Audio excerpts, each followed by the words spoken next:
त्यावेळेला बाजी प्रभू हा रायाजीचा सेनापती आहे, प्रधान आहे, मुख्य आहे.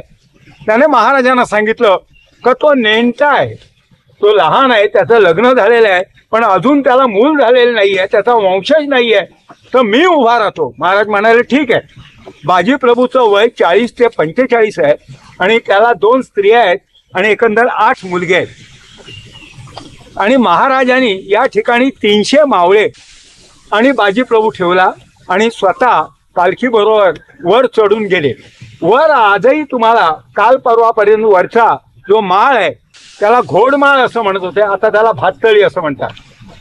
त्यावेळेला अरबस्थानातनं जे घोडे दाभोळ आणि राजापूर किंवा कोकणच्या बंदरात यायचे ते अणुस्कुरा घाट, आंबा घाट इथून त्या घोडमाळावर एकत्र केले जायचे.